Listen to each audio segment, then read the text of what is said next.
Thanks for being with us as always. We appreciate it. Congratulations on that win. That was something.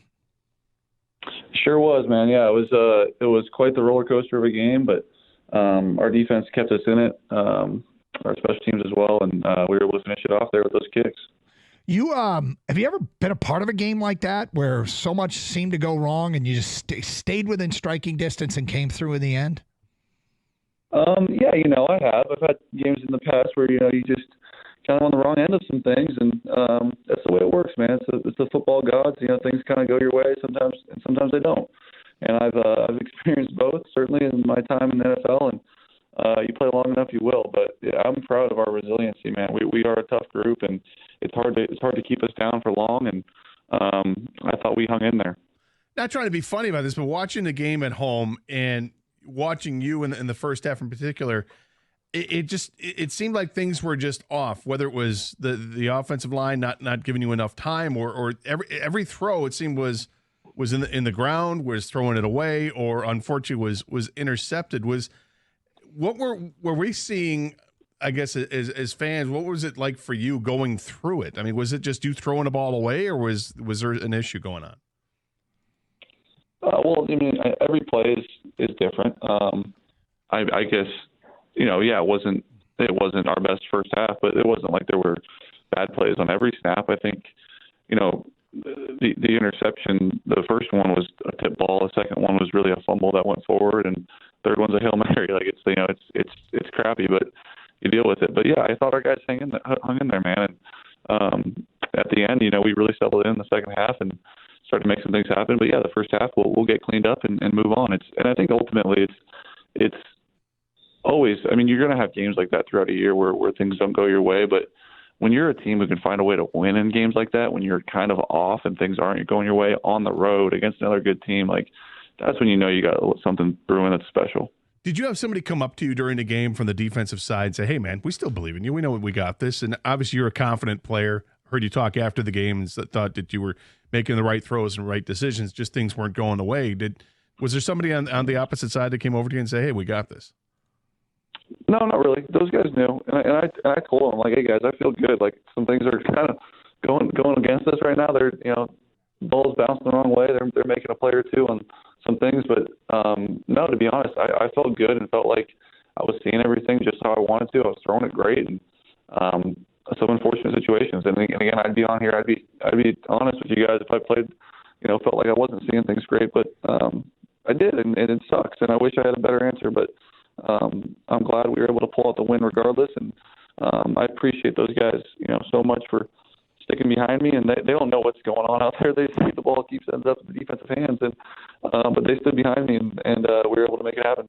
Jared, we're going to have to reconnect with you. We got a bad cell, so can we, if you don't mind, we're gonna hang up and then try and have you call back if you don't mind, because something's wrong. And there's a lot more to get to here with Lions quarterback Jared Goff. Obviously, bit of a cell issue there, so we'll have him come through. And I'm really interested in, the last three drives. The last three drives, must-have it drives, which are got to be the most satisfying things as a player on the field when it's do or die time to come through. Those are the times that you really get a sense for how good you are, how tough you are, how prepared for the moment you are, and they were. That was one of the biggest parts in that. Well, it was obviously a big part of the game. It was the end of the game. They had to have it, and they got it. Well, I mean, it's the team attitude that they got this, right? Yep. And that they weren't going to get frazzled by it, that this is something they've been through, and this is what adversity looks like. Yep. And I believe we have reconnected now with Jared Goff, Lions quarterback. Jared, you there? Jared, do we got you? Hello. Okay. All right, we were just talking about all that stuff happens, and yet your last three drives are must-have-it drives, and you guys come through. How satisfying is it? Touchdown drive, field goal drive, field goal drive. Yeah, we started to kind of get our feet underneath us there in the second half, and I thought the way that we called it in the second half was awesome, and getting the ball into Gibbs' hand, letting him move. We got some good screens dialed up, and we just got a little confidence back. And I think once we got that touchdown, cut it to 6 points, I believe. And right then and there, we knew, all right, this is a whole new ball game. We can go win this thing. And think it gave our defense a little bit more juice, and they kept playing their tails off. And I think their performance in the second half can't be overstated how great they played. You know, it's funny because Lions fans and everybody watching, you guys have a critical 3rd and 6. You're on the edge of field goal range. There's a minute 40 to go in the game, and everybody is thinking Amon-Ra St. Brown, and I'm sure the Texans know it as well. But I feel like you guys have like this safety deposit box of plays for Amon-Ra that nobody can cover, that you break out at just the right time. Take us into that play. What made that play work, and why he's your go-to guy in those situations?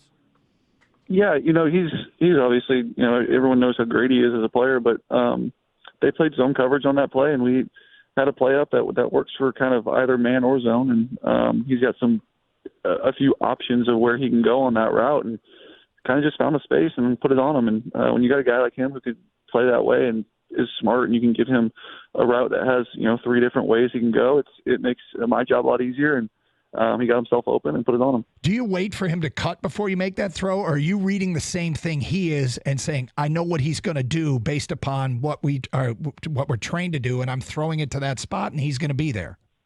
That's correct. Yes. Wow. That's what we're doing. Wow. Jamison Williams comes out of that game, and I got to believe he's bruised and battered, but I don't know if he needed to win anybody over, but my God, the respect you guys have to have for him going through what he did in that game. It was like a car accident every time. Yeah, he's a tough kid, man, and he's a fun guy to play with, and I think that catch he had on that little curl route was indicative of that. That was a huge play for us. We were kind of still trying to get our feet underneath us at that point, and for him to hold on to that thing in traffic, that was one of the better catches I've been around, and he just keeps on coming along, and I think getting him back into the fold with us this week is huge. Are you guys starting to get some Roll Tide chants going in the locker room, because you get some major contributions from the guys from Alabama? Oh yeah, Brad loves those Bama guys. You know that, and those guys have been great for us, and obviously, yeah, it's been fun. All right, so take us to the end of the game. You guys get into field goal range. Jake Bates and the field goal unit sent on to the game. Do you have a routine to watch a field goal like this? Do you go to one end or the other? Do you not watch? What do you do in those situations? I don't have any weird superstition about it. I watch, and hopefully he makes it and the game's over, and if not, we go to overtime, and sure enough, he made it, and had a lot of confidence in him, though. He just made the one previously from further out than that. Makes a ton of them in practice all the time, and from way further out than that, which is hard to believe, but he does. And so we're inside. We're only 52 yards. Had pretty good confidence in him to make that. When he made it, you immediately hugged Coach Campbell, and you guys said something to each other. Can you share that, or is that private? Yeah, I mean, I just expressed to him that's why our team is different. Because we can handle stuff like that, and he agreed.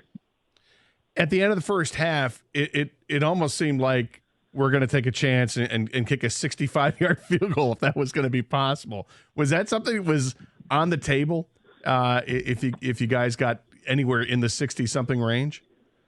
Oh, for sure. We would kick it from at least, for sure, 65. We would cut. We were on the minus 45, so we'd have to get another 10 yards or so, maybe a little 7 yards or so. And, if we would have done that, we would have for sure kicked it.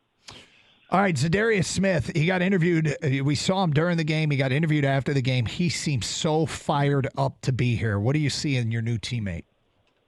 Yeah, a ton of energy. It's a lot of fun. I've only played against him for years now, and to be in the same locker room with him, you get why guys love him and guys love playing with him. A ton of energy, fun to be around, smart player, good leader. You can already tell he's going to bring some young guys along with him, and obviously hopefully contribute on Sundays.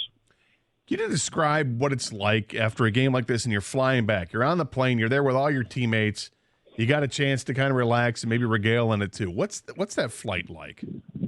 Yeah, it's fun. Those road wins are always fun, and sometimes you're kind of talking with guys about how the game went, where you could have done better and whatnot. But when it's overshadowed by a W, you kind of always end the conversation with a laugh, because it's like, all right, yeah, we could have done that better, but so be it. And we got the W, and we'll clean that stuff up this week and move on and be better. But yeah, there's certainly a lot of things that we can be better at.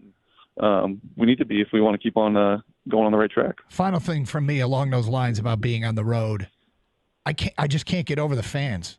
I mean, they are taking stadiums over, and we ask you about it every week, but they might have actually caused a false start in somebody else's building. This is incredible.